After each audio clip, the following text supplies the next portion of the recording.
Students, welcome back to our YouTube channel. आज हम एक और टॉपिक समझेंगे, that is nested loops in Python. चलिए स्टार्ट करते हैं। सबसे पहले समझते हैं कि नेस्टेड लूप का मतलब क्या होता है। नेस्टेड लूप का मतलब होता है लूप के अंदर एक और लूप। सोचो एक आउटर लूप है, वो हर आइटरेशन के अंदर एक इनर लूप को चलाता है। ये बहुत यूज़फुल होता है जब आपको मल्टीपल लेवल ऑफ रिपीटिशन करनी होती है, जैसे पैटर्न्स बनाना, मैट्रिसेस हैंडल करना या टेबल प्रिंट करना। ओके, चलिए इसका सिंटैक्स देखते हैं। कुछ नहीं है, एक फॉर लूप के अंदर दूसरा फॉर लूप और क्रिएट करेंगे। ठीक है, तो for I in range X then colon then indentation, indentation means 4 spaces और 1 tab, then for j in range y then colon then indentation of 4 spaces और 1 टैब। फिर यहाँ पे हमारा इनर लूप बॉडी हो जाएगी जहाँ पे j आइट्रेट करेगा। इसके बाद हम बाहर आएंगे तो ये हमारी आउटर लूप बॉडी हो जाएगी जो जहाँ पे आई आइट्रेट करेगा। ओके, चलिए हम एक प्रोग्राम देखते हैं जिसमें हम देखेंगे वर्किंग ऑफ नेस्टेड लूप्स। तो हमारे पास यहाँ पे दो लूप दिए हुए हैं, एक पहला लूप जो आउटर लूप है और जो फॉर लूप के अंदर एक और लूप है जिसे हम फॉर लूप है यहाँ पे। ठीक है, ये है हमारा इनर लूप। अब यहाँ पे देखिए जो हमारा रेंज है वो 3 है। इस मीन्स ये कितनी बार आइट्रेट करेगा? 3 बार, 0, 1 और 2 पे। ओके, और जो ये अंदर वाला लूप है ये कितनी बार आइट्रेट करेगा? 2 बार, 0 एंड 1 पे। ठीक है, तो ये है इसका आउटपुट। जब हम इसको रन करेंगे तो यहाँ पे क्या होगा कि वेरिएबल 1 की वैल्यू सबसे पहले 0 होगी, तो फिर ये अंदर आएगा लूप में। ठीक है, फिर यहाँ पे ये प्रिंट कर देगा आइट्रेशन। फिर ये अंदर वाली वैल्यू, वेरिएबल 1 की वैल्यू क्या थी हमने जो यहाँ पे लिए रेंज से, वो 0, 0 प्लस 1 1, तो वो इंटीजर होगा। इंटीजर को ये स्ट्रिंग में कन्वर्ट कर रहा है ड्यू टू कॉन्केटिनेशन, जिससे हम लोग कॉन्केटिनेट कर पाए ये दो चीज़ें। ठीक है, और ये। ठीक है, तो यहाँ पे क्या हो जाएगा? Iteration 1 of outer loop. तो सी आइट्रेशन 1 ऑफ आउटर लूप। उसके बाद ये यहाँ पे आया। अब ये वेर 2 कितनी बार चलेगा? 2 बार, तो 0 आया पहले यहाँ पे, तो 0 प्लस 1 1 प्रिंट हो गया।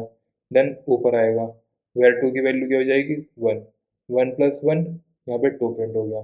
फिर यहाँ पे आया, इस बार 2, 2 नहीं लेंगे क्योंकि ये एंड वैल्यू है, राइट। अब यहाँ पे आएगा, यहाँ पे क्या है? ये आउट ऑफ इनर लूप, ये प्रिंट हो जाएगा। अब फिर से वापस जाएगा फॉर लूप में। ठीक है, यहाँ पे आ गया वापस। इस बार वेर 1 की वैल्यू क्या हो जाएगी? 1। अब फिर से वही सेम चीज़ रिपीट करनी है हमें। आइट्रेशन, देन वेरिएबल 1 की वैल्यू 1 है, 1 प्लस 1 2, तो iteration 2 of outer loop, iteration 2 of outer loop.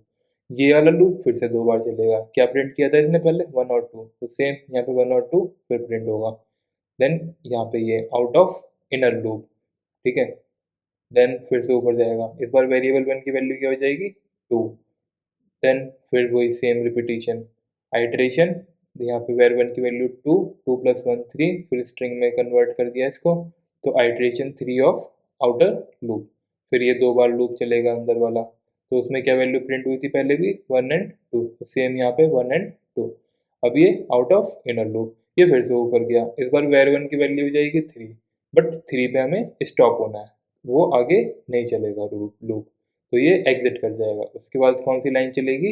ये वाली, आउट ऑफ आउटर लूप, तो ये out of outer loop. Okay, I have given the explanation for this program as well. Okay, अगर किसी को जो ये मैंने एक्सप्लेनेशन बताई है डिटेल में वो नहीं समझ में आई है, तो वो ये समराइज्ड एक्सप्लेनेशन भी रीड कर सकता है। चलिए एक बार इसको रीड कर लेते हैं। द आउटर लूप, ठीक है, जो ये आउटर लूप है, रन्स 3 टाइम वेरिएबल 1, जो ये वेर 1 है, ये 0 to 2 तक रन करेगा। Inside this for loop the inner loop runs 2 times, जो ये इनर लूप है ये 2 बार रन करेगा। वेर 2 0 to 1, मतलब वेर 2 में 0 to 1 तक, for each outer loop iteration, मतलब ये हर आउटर लूप की आइटरेशन में ये 2 बार चलेगा। After each inner loop finishes, ठीक है, मतलब हर बार जब ये लूप फिनिश हो जाएगा, उसके बाद क्या प्रिंट होगा, ये out of inner loop. After all outer loop iterations are completed, it means कि जब तक ये 0, 1 एंड 2 वाली आइटरेशन हमारी कंप्लीट होगी, उसके बाद हमारा क्या प्रिंट होगा, ये out of outer loop. Okay, I hope it is clear.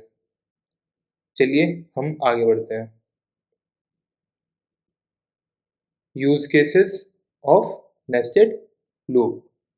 तो नेस्टेड लूप बहुत यूज़फुल होता है जब हमें रोज एंड कॉलम के फॉर्म में काम करना हो। नेस्टेड लूप का रियल लाइफ यूज केस भी होता है, जैसे मल्टीप्लिकेशन टेबल्स में, मैट्रिसेस और 2D एरेज में, पैटर्न्स और टेबल्स क्रिएट करने में। टेबल्स मीन्स जैसे 10 का टेबल और 2 का टेबल, 1 का टेबल, उन केसेस में हम लोग नेस्टेड लूप्स का यूज़ कर सकते हैं। और अगर हमें मल्टी लेवल आइटरेशन परफॉर्म करनी हो, ठीक है, उस केस में भी हम लोग अपना नेस्टेड लूप यूज़ कर सकते हैं, मैट्रिक्स ट्रैवर्सल में यूज़ कर सकते हैं। तो ये बहुत यूज़फुल है हमारा nested loop. Okay, so that's all for this video. तो चलिए एक बार क्विक रिकैप करते हैं। तो हमने पढ़ा nested loop, it means loop के अंदर लूप। इनर लूप हर बार आउटर लूप के एक आइटरेशन के लिए पूरा चलेगा। ओके, जैसे हमने प्रीवियस एग्जांपल में देखा था कि जो हमारा आउटर लूप था, उसके एक इटरेशन पे जो हमारा इनर लूप था वो कंप्लीट चल रहा था। फिर जब हमारा सेकंड हुआ इटरेशन आउटर लूप का, उस केस में भी हमारा जो इनर लूप था वो कंप्लीट चल रहा था। Similar process goes on until the stop value of outer loop reaches. Okay, अगर आपको ये एक्सप्लेनेशन समझ में आ गई हो तो लाइक करिए, चैनल को सब्सक्राइब करिए। मिलते हैं नेक्स्ट वीडियो में, तब तक के लिए हैप्पी कोडिंग।